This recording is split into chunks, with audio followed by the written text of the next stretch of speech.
Povo de Deus, a paz do nosso Senhor e Salvador Jesus Cristo, estamos chegando aqui na sua rádio, juntos teremos mais 15 minutos com Deus. Como é bom estar contigo de volta nesta programação. Hoje vamos falar sobre a parábola do joio e do trigo. A parábola do joio e do trigo no livro de Mateus, capítulo 13, do versículo 24 ao 30, está intimamente ligada à parábola do semeador. Jesus estava às margens do mar da Galileia com seus discípulos e de um barco afastado um pouco da margem, ensinava a uma grande multidão na praia. Jesus ele estava sempre cercado por uma grande multidão.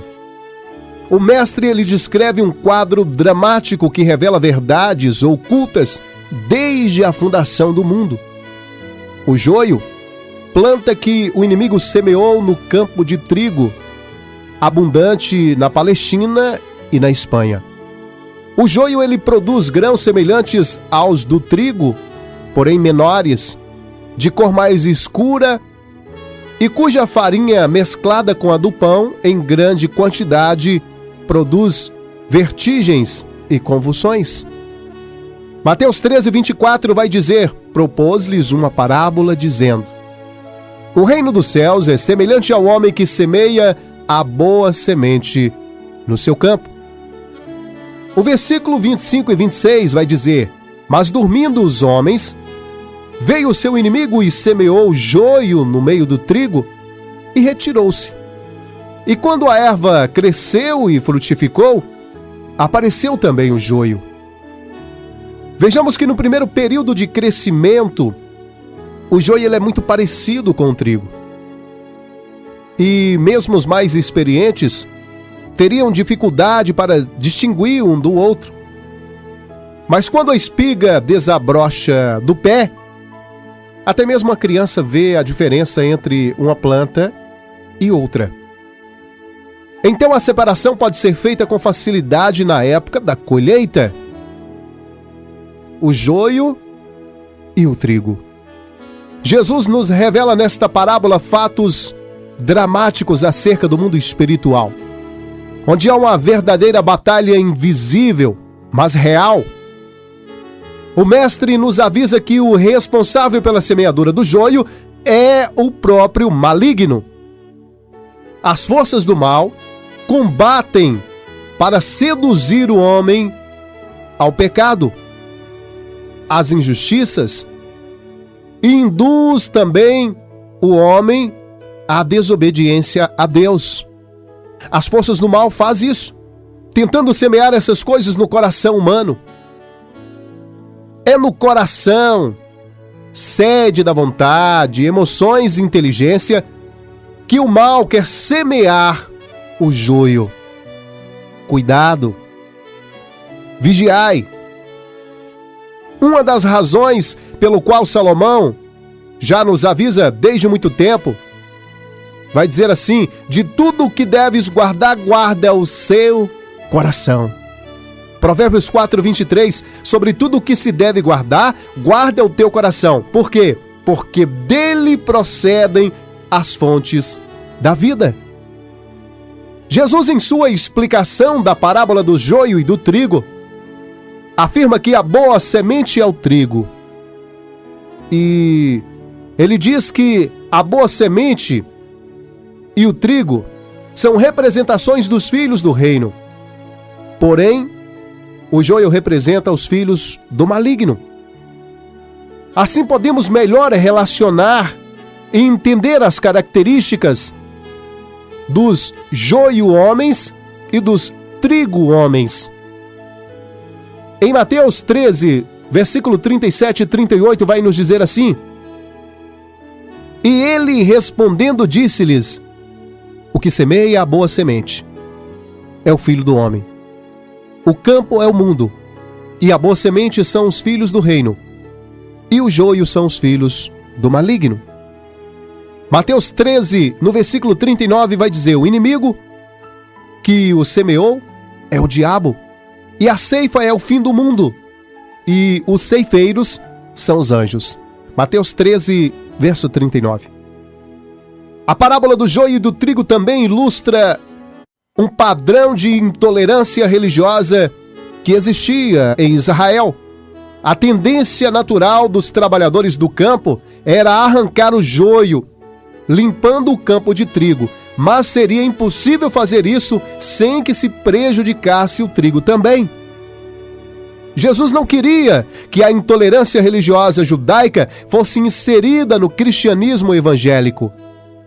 Mas o mestre deu a boa ordem. Olha o que disse. E os servos lhe disseram: queres, pois, que vamos arrancá-lo? Aí responde assim, né? Não, para que ao colher o joio, não arranqueis também o trigo com ele. O mestre nos mostra que não nos cabe julgar quem é trigo homem e quem é joio homem. Não nos cabe a julgar quem é trigo e quem é joio. Muito menos separá-los antes da colheita.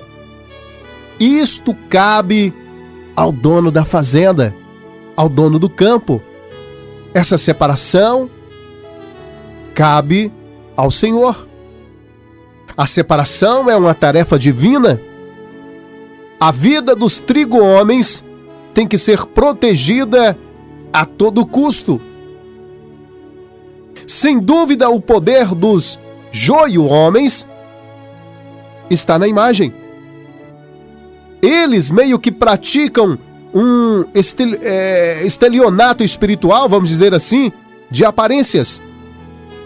O joio parece ser trigo, mas não é. O joio quer ser, tem aparência de que é, mas não é. Não adianta. Não vai misturar. Por isso o joio-homem se preocupa demasiadamente com sua imagem e reputação.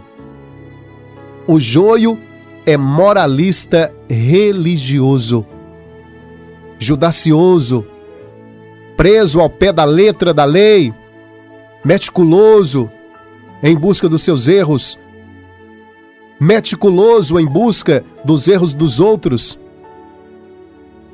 Olha, o joio é politicamente correto. Se escandaliza com qualquer pecado alheio sem misericórdia. Cheio de aparência do que é ético, do que é justo. E se gloria disso.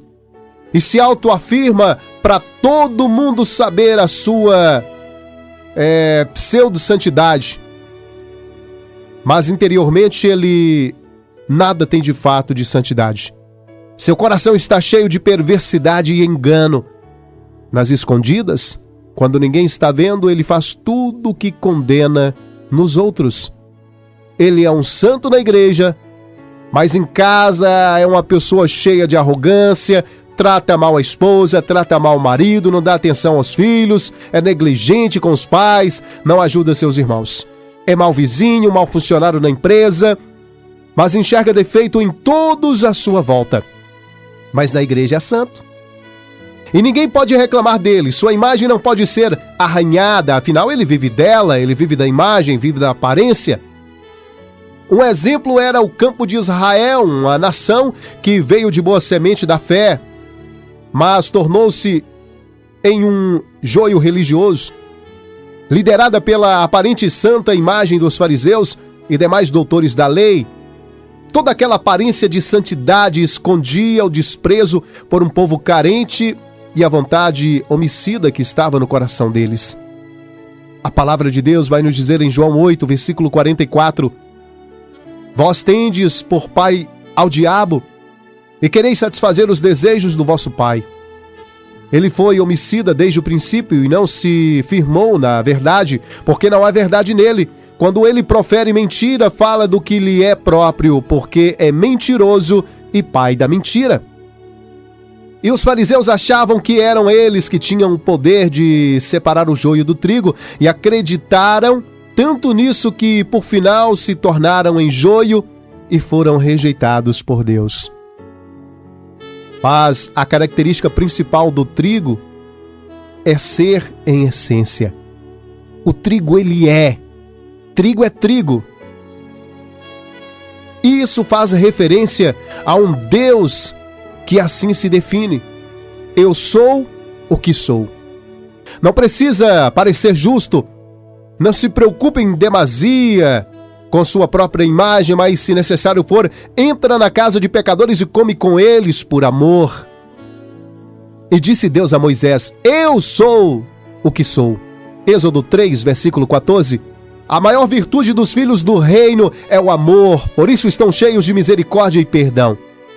Eles sabem que só são o que são pela graça de Deus, que se fez pecado por nós. Isso vem de Deus. Se nada temos de nós mesmos, não precisamos de aparência, mas somente de sermos transformados em nossos corações. Mas Deus, ele prova o seu tão grande amor por todos os seres humanos que manda não arrancar o joio. Acredito que isto é um mistério, na verdade. Pois no mundo vegetal, joio é joio e trigo é trigo. Porém, no mundo espiritual, tudo pode ser transformado. Até o joio pode ser transformado. Escute aqui, para finalizar. Para os homens é impossível, mas para Deus tudo é possível. Para os homens é impossível, mas para Deus tudo é possível. Deus pode transformar o joio em trigo e usá-lo poderosamente na sua obra. Por isso, não devemos cessar de orar pelos joio-homens, mas nós devemos entregá-los nas mãos do Pai com súplicas de perdão. Vamos fazer isso neste momento? Oremos. Deus bendito e fiel, Pai, em nome do Senhor Jesus, nós entregamos em Tuas mãos, Pai, todos os joios existentes na face da terra. Deus, a colheita cabe ao Senhor. O julgamento cabe ao Senhor dizer quem é e quem não é. Mas nós estamos aqui neste momento orando a Ti, entregando cada joio em Tuas mãos. Para que, meu Deus, o Senhor possa, quem sabe, fazer uma transformação, fazer com que esse joio vire trigo, porque bem sabemos que a seara é grande e os ceifeiros são poucos. Nós precisamos de mais pessoas para nos ajudar a levar a Tua palavra, Deus bendito e fiel. Então toma em Tuas mãos, Pai. Faça uma metamorfose, faça uma transformação na vida de cada joio que neste momento escuta a Tua palavra. Deus bendito e fiel, nós cremos em Ti, confiamos na Tua verdade e nós Te pedimos tudo isso e Te agradecemos em nome do Teu Filho Jesus, que vive e reina para todo sempre. Amém. Obrigado pela sua audiência, pela sua companhia. Fica por aqui mais 15 minutos com Deus, que volta em uma próxima oportunidade.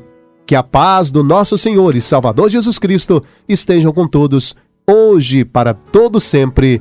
Amém. Você acabou de ouvir 15 minutos com Deus.